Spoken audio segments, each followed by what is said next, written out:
सत्संगत जी, प्यार से कहना धन निरंकार जी। तो जैसे संतों ने फरमाया भी है कि वस्तु कहीं ढूंढत कहीं, कि कोई हमारा सामान अगर कहाँ हम रख देते हैं, पर वो जब ढूंढने का समय होता है उसको अगर कहीं और ढूंढेंगे तो वो सामान तो वहाँ से मिलेगा नहीं। उसी प्रकार एक कहानी भी कि एक इंसान एक कूदने के ऊपर एक जैसे पानी जैसे ठहरा हुआ रिफ्लेक्शन उसमें आ रही है एक पेड़ की, जिसके ऊपर एक गहने की माला है, सोने की माला है। और अब वो इंसान को अगर वो माला चाहिए तो उसको कायदे से तो कूद के उस पेड़ की डाली तक अपना हाथ पहुंचाना है ताकि वहाँ से वो सोने की माला खींच ले। पर वो इंसान क्या कर रहा है, उसके आगे पानी ठहरा हुआ, वो पेड़ की रिफ्लेक्शन उस पानी में आ रही है और वो उस तालाब में अपना हाथ नीचे मार रहा है, पानी के अंदर डीप जा रहा है कि वो चीज़ ग्रैब कर लें।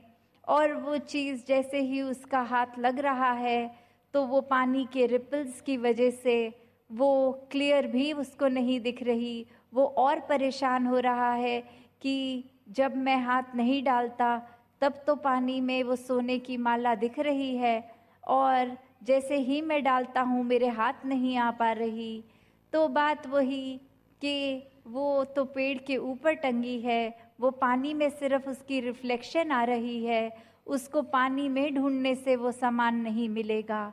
उसी प्रकार परमात्मा को इंसान अपने भरम भुलेखे ये जो सुपरस्टिशंस बन गई हैं या फिर जो सही डायरेक्शन में नहीं है, वो परमात्मा को किसी भी तरह से कोई सोचता है कि घर परिवार की रिस्पॉन्सिबिलिटीज़ को छोड़ के अकेले जाकर कहीं जंगल में वहाँ परमात्मा मिलेगा।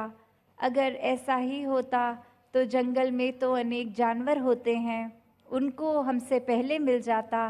अगर इंसान ये कुछ और यत्न करके सोचता कि सारे जब तक हम एक तीर्थ धाम पे नहीं जाएंगे तब तक परमात्मा नहीं मिलेगा, तो ऐसे कितने व्यक्ति जिनकी पैदाइश ही किसी न किसी तीर्थ धाम पे है, वो इंसान भी परमात्मा को ही ढूंढने की जिज्ञासा रख रहे हैं।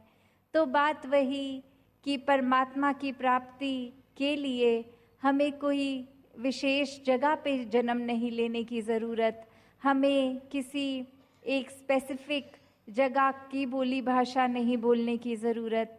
ये परमात्मा तो बस ये जिज्ञासा का मोहताज कि जब मन में श्रद्धा कि अपनी आत्मा का कल्याण कराना है, हम जीवन में क्यों आए हैं इस आत्मा को पता लग जाए।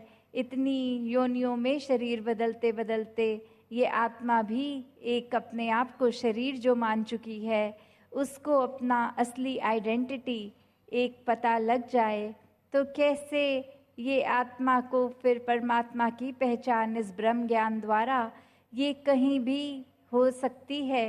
बस एक सही जगह पर इसकी प्राप्ति के लिए अपना मन श्रद्धा से भरकर, जिज्ञासा से भर के एक वो पल दो पल में ये परमात्मा की प्राप्ति हो जाती है। तो कैसे अपने जीवन में जहाँ पर परमात्मा है, अंग संग है, कण कण में है, एक हमसे इतना नज़दीक है कि हमारे एक शरीर की नाड़ियों में बहते खून के समान इतना नज़दीक, हम उसको रूबरू भी देख सकते हैं आमने सामने होके।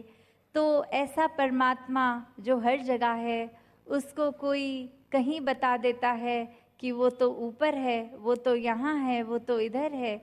तो परमात्मा की पहचान वही कि एक वस्तु कहीं ढूंढत कहीं, कि जब सही जगह इस परमात्मा को खोजेंगे तो वो वहीं है, क्योंकि परमात्मा हर जगह है। तो कैसे एक जीवन जो इस परमात्मा ने एक समाज में, एक घर में हमें पैदा किया और इस उम्मीद से कि जिस घर में रहते हैं वहाँ घर के मेंबर्स, समाज के मेंबर्स, अपने पूरे गांव में, शहर में हर एक से प्यार भी रखना है, हर एक के प्रति जो भी रिस्पॉन्सिबिलिटी है उसको निभाना है, अपना काम काज करके घर परिवार भी चलाना है। पर ये सब करते हुए इस भौतिक, इस मटीरियलिस्टिक दुनिया में ही नहीं खो जाना। एक प्रायोरिटी हमेशा परमात्मा के साथ ही जुड़ने के मन को लगाकर रखें, ताकि ये काम फिर बहुत सरल हो जाते हैं। घर बार को चलाना जब मन में परमात्मा होता है तो अच्छे भाव से किए गए फिर कार्य, वो एंड रिज़ल्ट भी उनका अच्छा निकलता है। तो कैसे जब जब भी किसी संत ने यही शिक्षा दी कि समाज में रह के, गृहस्थ में रह के ही भक्ति की जाए, सब अपनी रिस्पॉन्सिबिलिटीज़ को ये जहाँ पे भी रहते हैं उस तरह से ही रहें, पर उनमें इतने न खो जाएं कि परमात्मा की सोच मन में आए ही ना। पूरे दिन में कभी दिल से ये सिमरन रूप परमात्मा के लिए हो ही ना। तो संत हमेशा एक जो शिक्षाएं देते हैं, और तभी एक ये संतमति होने के लिए ये बहुत ही ज़रूरी है कि ब्रह्म ज्ञान लेकर उस पे चलना भी उतना ज़रूरी है। वरना ब्रह्म ज्ञान लेकर उसको जीवन में नहीं धारण किया तो फिर बात वहीं की वहीं है। ये सेवा, सिमरन, सत्संग पे जो इतना एम्फेसिस होता है वो भी इसलिए कि दिन भर के कामकाज में जब सत्संग आएंगे समय निकाल के, तो फिर संतों की वाणी सुनकर कि अपने जीवन को फिर से चैनलाइज एक राइट डायरेक्शन में कर सकते हैं। संत हमेशा पूरे संसार के एक अच्छाई का ही संदेश देते हैं, जीवन बदलने वाले ही संदेश देते हैं। जितना हर समय मन परमात्मा से जुड़ता है उतना खुद ब खुद सुमिरन भी होता जाता है, इसके साथ बातचीत उस तरह होती है।